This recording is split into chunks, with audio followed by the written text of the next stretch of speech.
মাদ্রাসাতুত তাহফিজ লিল বানিন ওয়াল বানাত কর্তৃক আয়োজিত আজকের এই বার্ষিক দস্তার ফজিলা ও পুরস্কার বিতরণ অনুষ্ঠানে উপস্থিত পরম শ্রদ্ধাভাজন সম্মানিত সভাপতি, সম্মানিত বিশেষ অতিথি, সম্মানিত মেহমানবৃন্দ, সম্মানিত রাজনৈতিক নেতৃবৃন্দ, সকলকে আন্তরিক মোবারকবাদ। প্রিয় শিক্ষক, শিক্ষার্থী, অভিভাবক, অভিভাবিকাবৃন্দ, সকলকে মোবারকবাদ জানাচ্ছি। আজকের এই মোবারক মুহূর্তে আমার মতো একজন নগণ্যকে আজকের এই প্রোগ্রামে এসে বসে আপনাদের মতো ফয়ুজা হাসিল করার তৌফিক দিয়েছেন, সেই মহান মনিবের প্রতি শুকরিয়া আদায় করেছি আলহামদুলিল্লাহ। এবং সাথে সাথে দরুদ ও সালাম পেশ করছি মানবতার মুক্তির দূত জনাব হযরত মুহাম্মদুর রাসূলুল্লাহ সাল্লাল্লাহু আলাইহি ওয়াসাল্লামের প্রতি। আসলে অনেক লম্বা হয়ে যাচ্ছে, এই যেহেতু অতি স্বল্প সময়ে এই প্রোগ্রাম শেষ হবে। শেখ আব্দুল শাকুর সাহেব, ওনার বাড়ি যদিও বা মহেশখালী, উনি কোরআনের এই বাতি জ্বালিয়েছেন লোহাগাড়ায় আলহামদুলিল্লাহ। নবীজি সাল্লাল্লাহু আলাইহি ওয়াসাল্লাম জন্মগ্রহণ করেছেন মক্কাতুল মুকাররমা, ঠিকই, কিন্তু মদিনায় উনি অবস্থান করতেছেন এখন পর্যন্ত, আজীবন কিয়ামত পর্যন্ত ইনশাআল্লাহ। ওনার কোরআনের বাতিটা জ্বালিয়েছেন মদিনায় গিয়ে, সেজন্য মদিনাবাসীরা নসরত করেছেন, সহযোগিতা করেছেন।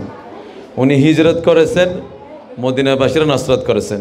হিজরত এবং নসরতের মাধ্যমে কোরআন আলোকিত হয়েছে, দিন প্রতিষ্ঠা হয়েছে, এবং কিয়ামত পর্যন্ত আনেওয়ালা উম্মতরা এই কোরআনকে পড়বে, আমল করবে, আরেকজনকে শিখাবে। সেজন্য রাসূলুল্লাহ সাল্লাল্লাহু আলাইহি ওয়াসাল্লাম বলেছেন, মান তাআল্লামাল কোরআন ওয়া আল্লামা, যে কোরআন পড়ে এবং অপরকে পড়ায়, যে কোরআন শিখে অপরকে শিক্ষা, সে শ্রেষ্ঠ ব্যক্তি। আল্লাহ সুবহানাহু ওয়া তাআলা আমাদেরকে এই শিক্ষায় শিক্ষিত হয়ে রাসূলের হাদিস মোতাবেক আমল করার তৌফিক দান করুন, আমিন। প্রিয় উপস্থিতি নেতৃবৃন্দ, এখানে যারা উপস্থিত আছেন সকলেই যোগ্য এবং উপযুক্ত, কাউকে ছোট করার কোনো সুযোগ নাই। সকলে এক একজন এখানে ইসলামের বড় বড় দাঈ ইলাল্লাহ বলে আমি মনে করি।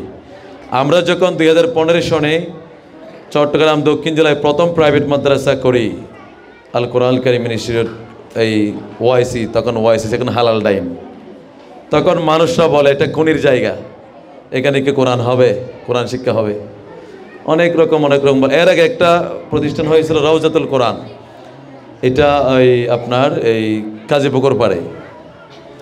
এই প্রতিষ্ঠান থেকে শুরু করে আলহামদুলিল্লাহ সমগ্র চিটাগাংয়ের মধ্যে অনেকগুলো প্রতিষ্ঠান হয়েছে। এইরকম প্রতিষ্ঠান আরও অনেক হওয়া দরকার। একজন মুরব্বী বলে হদ ওয়া প্রাইভেট মাদ্রাসা বেশি গিয়ে, আমি উত্তর দিয়েছি কিছুদিন, গত 5 বছর আগে হুফাজুল কোরআন ফাউন্ডেশনের সভাপতি নির্বাচিত হয়েছে। প্রথম বক্তব্য ছিল আমার, সবগুলো মাদ্রাসা একত্রিত করে একটা প্রাইমারি শিক্ষার যেই প্রাথমিক শিক্ষা আছে, ওই একটা প্রাথমিক বিদ্যালয়ের ছাত্র সমপরিমাণ হবে না।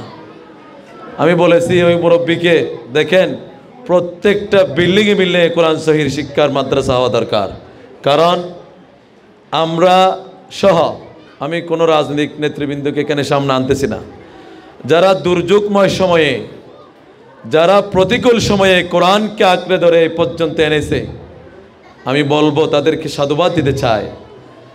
যাদের কারণে আমরা যখন এই কোরআনের বাগান শুরু করেছি তখন নাজুক পরিস্থিতি ছিল, আইনগতভাবে অনেক বাধা আসছিল, আমরা ধৈর্য ধারণ করেছি, আল্লাহ তাআলা আমাদের ধৈর্যের ফসল দিয়েছেন। আমি বলবো যারা এই কিয়ামত পর্যন্ত কোরআনের প্রতি বিষোদ্গার করবে, আল্লাহ তাআলা তাদেরকে নিস্তেনাবুদ করবেন।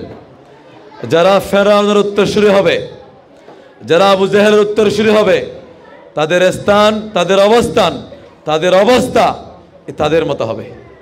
আর যারা কোরআনের সাথে থাকবে, আল্লাহ তাআলা সব সময় সর্বদা তাদেরকে কোরআন জিন্দেগি দান করবেন, তাদেরকে কোরআন দিয়ে মঞ্জিলে মকসুদে পৌঁছায় দেবেন, সেটা হবে জান্নাত।